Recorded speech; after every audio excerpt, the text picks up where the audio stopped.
যে নদী নিজেকে সামলে নিতে পেরেছে তার বুকেই সভ্যতা তৈরি হয়েছে। ঠিক তেমনি আমিও নদী হয়ে গিয়েছি, সামলে নিয়েছি নিজেকে। জীবনে চলার পথে অনেক ঝড়ঝাপটা বাধা বিপত্তি এসেছে, শুধু আমি শক্ত হয়ে সকল পরিস্থিতির মোকাবিলা করেছি। মনে রেখেছি এই জীবনটা 100 মিটার রেস না, যেখানে নির্দিষ্ট দূরত্বে যেতেই প্রতিযোগিতার প্রথম হতে হবে। জীবন ম্যারাথন দৌড়ের মতো না, সেখানে কে কতদূর পৌঁছাতে পারলো, কতক্ষণ টিকে থাকলো সেটাই মুখ্য। আমাদের 60 বছরের জীবনে 20 বছর দেখতে দেখতেই কেটে যায়, বাকি থাকছে 40 বছর। আর এই 40 বছর আমাকে শেখাবে বাস্তবতা কি। আপনাকেও কিন্তু একই জিনিস শেখাবে 40 বছরে, যে আসলে বাস্তবতা কি। জীবনের আসল মানে যত বড় হতে থাকবেন, দেখবেন বকাগুলোকে না খোটা মনে হবে। প্রিয় মানুষের থেকে হৃদয় বিদারক কথা শোনার জন্য প্রস্তুত থাকতে হবে। আমিও কিন্তু থেকেছি, বেকারত্বের সাদা কালো রং গায়ে মেখেছি। স্বপ্নগুলোকে নিজের মতোই নিজের হাতে হত্যা করেছি। পরিবারের সুখের জন্য শরীরের ঘাম শরীরেই শুকিয়ে নিয়েছি। এমনকি চোখ দিয়ে একটু পানি গড়ালেই ধুলোর দোহাই দিয়ে চোখের জল চোখে মুছে নিতে পেরেছি। আর এখান থেকেই আমি শিখেছি বাস্তবতা কি, শিখেছি জীবনের আসল মানে কি। হ্যাঁ, আমি নদী হয়ে গিয়েছি, সামলে নিয়েছি নিজেকে। আসসালামু আলাইকুম সবাইকে, আমি শ্রাবণী মিম বলছি ঢাকা থেকে। মিমস মিরওয়ার্ল্ডের নতুন একটি ভিডিওতে আপনাদের সবাইকে ওয়েলকাম জানাচ্ছি। আশা করছি আমার আজকের ভিডিওটি আপনাদের ভালো লাগবে। যদি ভালো লাগে অবশ্যই লাইক, কমেন্ট, শেয়ার এবং আমার চ্যানেলটাকে কিন্তু সাবস্ক্রাইব করতে ভুলবেন না। এই যে সকাল সকাল উঠে পড়েছি, আর সকালবেলা আমি এটা দেখাচ্ছিলাম যে তখন কিন্তু বাজে সকাল 6টার মতো। আর 6টার সময় সকালের প্রথম রোদটা আমার ঘরে চলে আসে, আর ঘরে আসার পরে কি একটা অবস্থা, ঘুমানোই সম্ভব হয় না, এত পরিমাণে আলো আর এত পরিমাণে রোদ আসে। আর ইদানিং তো চেষ্টা করি একটু সকাল সকাল ঘুম থেকে ওঠার জন্য, এতে করে আমার শরীরটাও বেশ ভালো থাকে, সবকিছুই বেশ সুন্দরভাবে কাটানো সম্ভব হয়। তো এখানে আমি ঘুম থেকে উঠে একটু ফ্রেশ হয়ে এখন ঘর দোরগুলো গুছিয়ে নিচ্ছি। আর আজকে আমি আমার বেডরুমটা সুন্দর করে সাজিয়ে গুছিয়ে নিব। আমি আমার বেডরুমটার জন্য সুন্দর একটা ফার্নিচার এনেছি, এবং সেই শখের ফার্নিচারটাকে কিভাবে সুন্দর করে সাজিয়ে নিয়েছি সেটাও কিন্তু আজকে আপনাদের সাথে শেয়ার করব। আসলে ইচ্ছা তো হয় অনেক কিছুই করার, কিন্তু দিন শেষে আমরা সবাই একদম মুঠোবন্দির মতো অবস্থা, চাইলেই শিকল ছেড়ে বের হওয়া যায় না। তো এখানে আমি ঘরটাকে সুন্দর করে গুছিয়ে নিয়েছি। এখানে দেওয়ালে একটা আর্টিফিশিয়াল ফ্লাওয়ার লাগিয়েছিলাম, সেটাই আপনাদের সাথে দেখিয়ে দিচ্ছি। ফ্লাওয়ারটা দেখতে বেশ সুন্দর। আর আমার এই পাশের দেওয়ালটা একদমই ফাঁকা ছিল, কিচ্ছুই ছিল না এই পাশে। তো এখানে দেওয়ালটার উপরে আমি একটা আর্টিফিশিয়াল ফ্লাওয়ার দিয়ে দিয়েছি, দেখতেও বেশ সুন্দর লাগছে, আর মনে হচ্ছে না যে দেওয়ালটা খুব বেশি একটা ফাঁকা। আর এই যে এটা দেখতে পাচ্ছেন, এটা হচ্ছে একটা কর্নার শেলফ বা কর্নার র্যাক বলতে পারেন। তো এটা আমি নিয়েছিলাম, আর এটাকে আমি একটু সুন্দর করে গাছ দিয়ে সুন্দর করে সাজিয়ে নিয়েছি। ইচ্ছা ছিল আমি এখানে সব রিয়েল প্ল্যান্টগুলোই রাখবো, বাট আনফর্চুনেটলি না, আমি এখানে রিয়েল কোনো প্ল্যান্ট রাখতে পেরেছি না, কোনো আর্টিফিশিয়াল প্ল্যান্ট রাখতে পেরেছি। আমার বিড়ালরা এটার উপরে গিয়ে ঘুমায়, তো কি করব। আর ওরা এই গাছগুলো না যখন ওঠে এটার উপরে একটু লাথি দিয়ে ফেলে দেওয়ার চেষ্টা করে, বা ওদের কোনো কারণে গাছগুলো পড়ে যায়।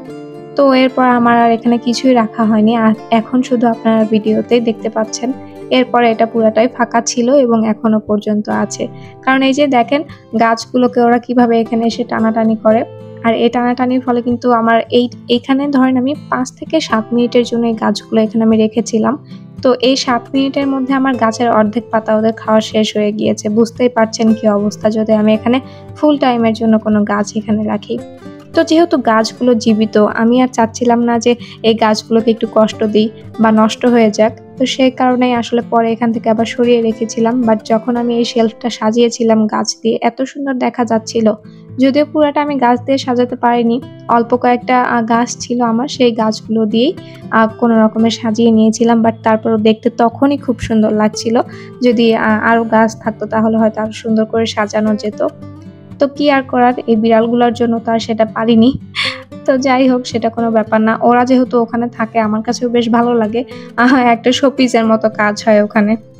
তো এক্সট্রা করে আর শোপিস কেনার কোনো প্রয়োজন হবে না, ওরাই শোপিস হয়ে ওই কর্নার শেলফের মধ্যে গিয়ে বসে থাকবে। তো ঘর গুছিয়ে এখন এসেছি রান্নাঘর ক্লিন করার জন্য, রান্নাঘরটাও ক্লিন করে নিব। আর এখন তো আমার আলহামদুলিল্লাহ অনেকগুলো বিড়াল হয়ে গিয়েছে। এখন ধরেন আমি টুকি এবং হচ্ছে টফি ওদের দুইজনকে অ্যাডপশনে দিয়ে দিয়েছিলাম গত শুক্রবারে। তো শুক্রবার দিন এসে রাতের বেলা ওরা নিয়ে যায় টুকি অ্যান্ড টফিকে। তো পরের দিন আমি হচ্ছে ওদের খোঁজ নেওয়ার জন্য সকালবেলা মানে জিজ্ঞেস করি যে ওরা কি করছে না করছে। তো যিনি নিয়ে গিয়েছিল তিনি আমাকে বলেছিল যে এখনো পর্যন্ত ওরা যাওয়ার পর থেকে শুধু ম্যাও ম্যাও করে কান্নাই করে যাচ্ছে, কোনো কিছু খাচ্ছে না এবং ভয়ে তারা খাটের নিচে গিয়ে লুকিয়েছে, বের হয়নি। তো তখন আমার শুধু টফির সাথে দেখা হয়েছিল, আর কারোর সাথে দেখা হয়নি। উনারা মোট ৩টা বিড়াল নিয়েছিল, আমার থেকে 2টা আর আমাদের পাশের ফ্ল্যাটে যে আপা থাকে উনার কাছ থেকে একটা বিড়াল নিয়ে গিয়েছিল। আর যিনি নিয়ে গিয়েছিলেন তিনি হচ্ছে পাশের রুমের যে আপা আছে উনার হচ্ছে ভাইয়ের বউ নিয়ে গিয়েছিল এবং নিয়ে গিয়েছিল অনেক দূর যাত্রাবাড়ি। তো যাই হোক, ওখানে নিয়ে গিয়েছিলাম, ভেবেছিলাম হয়তো ওখানে থাকবে, ওরা ভালো থাকবে। তো ওদের কারণে না সারা রাত আমার বেশ কষ্ট লাগছিল, ঘুম হয়নি, মানে খুব খারাপ লাগছিল ওদের জন্য আমার। তো পরে আমি সন্ধ্যাবেলা ওদেরকে আবার ফোন দেই দেখার জন্য যে ওরা কি করছে। তো তখন উনি আমাকে বলে যে কন্টিনিউয়াসলি ওরা শুধু ম্যাও ম্যাও করেই যাচ্ছে এবং কোনো খাওয়া দাওয়া করছে না, সে সাথে কোনো পি পটিও করেনি আসার পরে থেকে এবং খাওয়া দাওয়াও করেনি। তো যখন যায় তখন আমি ওদেরকে ক্যাট ফুড দিয়ে দিয়েছিলাম, আমার কাছে ছিল। তো ওই ক্যাট ফুডই আমি ওদেরকে দিয়ে দিয়েছিলাম প্যাকেটে করে। প্যাকেটের ক্যাট ফুডগুলোও খায়নি, তাহলে চিন্তা করেন কি অবস্থা। তো পরে আমি বললাম যদি আপনার রাখতে কষ্ট হয় বা মনে হয় যে হচ্ছে না তাহলে প্লিজ আপু আমাকে দিয়ে দিয়েন আবার ফেরত। আপনার যদি মনে হয় যে কষ্ট হবে তাহলে আমি গিয়ে নিয়ে আসবো ওদেরকে। তো উনি বললো ঠিক আছে, আর একদিন দেখি কি হয়। তা আমি বললাম ঠিক আছে। তো পরে আমি একটু বাইরে গিয়েছিলাম, তো তখন উনি আমাকে আবার ফোন দেয়, ফোন দিয়ে বলে যে আপু তাহলে আপনি বিড়ালগুলোকে নিয়ে যান। এই কথা বলার পরে তখন আমরা সাথে সাথে বের হয়ে যাই। তখন অলমোস্ট রাত 9টা বাজে। তখন আমরা মিরপুর থেকে যাত্রাবাড়ির উদ্দেশ্যে রওনা দেই অ্যান্ড যাওয়ার সময় আলহামদুলিল্লাহ বেশ ভালো গিয়েছি, কোনো কিছুই ছিল না। বাট লোকেশনটা চিনতে অনেক প্রবলেম হয়েছে যেহেতু আমরা ওই সাইডটায় কখনোই যাইনি এবং যিনি নিয়ে গিয়েছিলেন ওদেরকে উনি প্রপার কোনো অ্যাড্রেসও দিতে পারছিলেন না ঠিক মতো। তো যার কারণে আমাদের একটু প্রবলেম হয়েছিল, সেটা কোনো ব্যাপার না। তো পরে আমি গিয়ে দেখি ওরা ম্যাও ম্যাও করতেছে, যে আমি ওদেরকে দেখে ডাক দিছি ওদের নাম ধরে আর চুপ হয়ে গিয়েছে এবং আমার কোলে চলে এসে চুপ করে মানে ভয়ে জাস্ট কাঁপতেছিল ওরা। তো ফেরত আসার সময় আমাদেরকে একটু কষ্ট পোহাতে হয়েছে, কারণ যখন আমরা ফেরত আসি তখন এত পরিমাণে জ্যাম ছিল, জ্যামটাও কোনো কথা না, বাট প্রচন্ড পরিমাণে বৃষ্টি পড়ছিল।